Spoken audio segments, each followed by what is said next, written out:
الحمد لله رب العالمين، والصلاة والسلام على سيد الأنبياء والمرسلين محمد وآله وصحبه أجمعين ومن تبعهم بإحسان إلى يوم الدين. أما بعد، قال الله تعالى في كتاب المبين: أعوذ بالله من الشيطان الرجيم، بسم الله الرحمن الرحيم. أولئك الذين امتحن الله قلوبهم للتقوى لهم مغفرة وأجر عظيم. وقال النبي صلى الله عليه وسلم: أصحابي قالوا بأي اهتديتم خاموش ہو جاؤ. میری آواز دیکھیے اتنا ہنگامہ. الہی دی مجھے ترسد کل میری آواز کو درست دی، مجھے افکار سالے کراتا میری تحریر کو درست دی. لیکن استاذ معزز سامعین، آج اس مقام میں ان صحابہ کا تذکرہ ہوگا جن کے بارے میں اللہ جل جلالہ امان والوں نے ارشاد فرمایا: یہ وہ لوگ ہیں جن کے دلوں کو اللہ پاک نے تقویٰ کے لیے خالص کر دیا، ان کے لیے مغفرت کا اعلان و اجر عظیم ہے.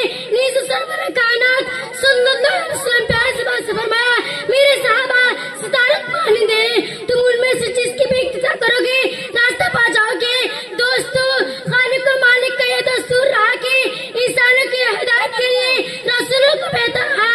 چنانچہ حضرت آدم علیہ السلام کو بھیجا، حضرت موسیٰ علیہ السلام کو بھیجا، حضرت عیسیٰ علیہ السلام کو بھیجا، آخر میں شہر شائبت تاجدار مدینہ سرور کائنات خاتم الانبیاء محمد صلی اللہ علیہ وسلم کو بھیجا. اپنے نبیوں کا سلسلہ ختم، رسولوں کا سلسلہ ختم، قیامت تک کوئی بھی آنے والا نہیں. یہ دین آخری دین ہے، یہ شریعت آخری شریعت ہے، یہ مذہب آخری مذہب ہے. یہ وجہ کہ اللہ پاک نے آپ صلی اللہ علیہ وسلم کی اپاقص مقدس جماعت عطا فرمائی جس نے مذہب اسلام کو زندہ کرنے اور پھیلانے میں تن من دھن کی بازی لگا دی.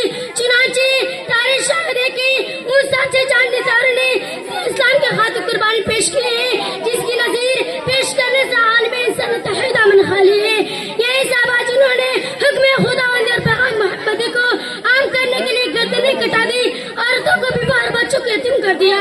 محترم حضرات، صحابہ کرام کی جماعت وہ جماعت ہے جس کو رب کائنات نے درس نبوت کے مطابق فرمائے.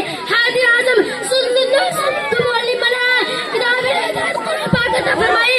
علامہ الغیوب نے خود ان کا امتحان لیا. صحابہ کرام کے مقدس گروہ امتحان میں پورا اترا. خدا نے قدوس انعام میں رضی اللہ عنہ و رضی عنہ کا مجزہ سنایا. حقیقت یہ ہے کہ صحابہ کرام دین کے ستون ہیں. صحابہ کرام خون و خار امت کے پیوستہ مخاطب ہیں. صحابہ پاک باز ہیں، ان کے قلوب اور طاقت حارس تبریز ہے. قرآن پاک میں جا بجا اللہ نے ان کی طرف فرمائے.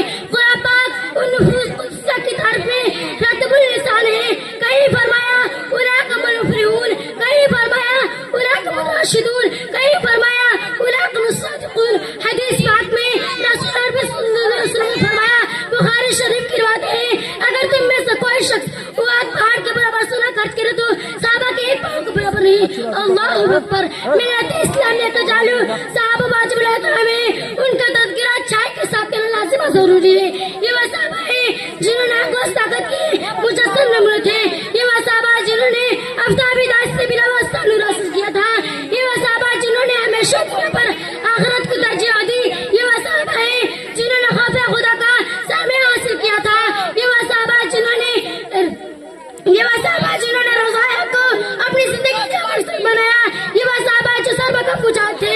یہ وہ صحابہ ہیں جنہوں نے انہیں دلوں چھوڑ کر سدا جہاد پر لبیک کہا. یہ وہ صحابہ ہیں جن کو نوشوں کو پرسن غسل دیا. یہ وہ صحابہ ہیں جو موت سے نہیں بلکہ موت ان سے ڈرتی تھی. یہ وہ صحابہ ہیں جن کو سمندروں نے راستہ دیا. یہ وہ صحابہ ہیں جن کو شیر نے سواری دی. یہ وجہ کے دربار رسالت سے ان کا صحابہ کا نشن کا مزدہ ملا. قرآن نے ان کی تعریف کی، اللہ نے ان کی تعریف کی، رسول نے ان کی تعریف کی. مگر مذہب اسلام کو متوڑا آج سے 200 سال پہلے خاتم الانبیاء محمد صلی اللہ علیہ وسلم فرمایا تھا کہ میری امت 73 فرقوں میں تقسیم ہوگی. ہر فرقہ جہنمی ہوگا مگر ایک فرقہ نجات پانے والا ہوگا. نجات پانے والا فرقہ ہوگا جو میرے صحابہ کے نقش قدم پر گامزن ہوگا. دور حاضر کی نگاہوں نے دیکھ لیا کہ محسن صلی اللہ علیہ وسلم کی یہ پرشین گوئی ہر بہر بلا راز سے تقوی کوئی تقلید میں جواز کیا کہہ لے تو کوئی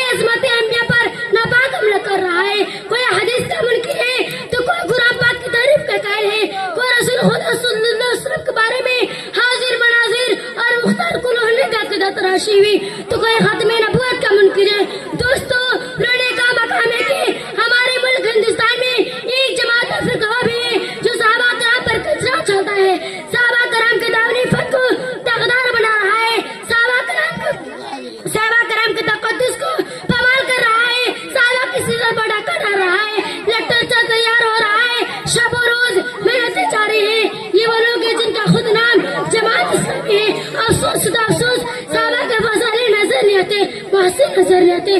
کسی نے سچ کہا آنکھیں اگر وہ بند تو پھر دن بھی راتے، آنکھیں اگر وہ بند تو پھر دن بھی راتے. اس بلا کو کیا ہے آفتاب کا. یاد رکھو جو لوگ صحابہ کرام کی برائی کرنا سنات ہو رہے ہیں، چونکہ قرآن حق ہے، رسول حق ہے، آپ جو کام نہ کرائے ہیں وہاں کے تمام چیزیں ہم تو پہنچانے والا صحابہ کرام ہے. لہٰذا جو شخص صحابہ کی ذات کو نشانہ بناتا ہے اور قرآن پاک کو باطل کرنا چاہتا ہے، دوستو اور ہم سب مل کر اس بات کا عقیدہ کریں گے، صحابہ کرام کی حفاظت کریں گے اور تعلیم حیات اسلامی کا بس معافی کریں گے. دعا کیجیے گا خال کا سے پورے کے عالم کے مسلمانوں کو سلامت عطا فرمائے اور اسلام دشمن طاقت کو ختم فرمائے. اور اللہ پاک ہم سب کو صحابہ کرام کے رضی اللہ عنہ و رضوانہ کا عطا فرمائے. آمین. وآخر دعوانا الحمد للہ رب العالمین.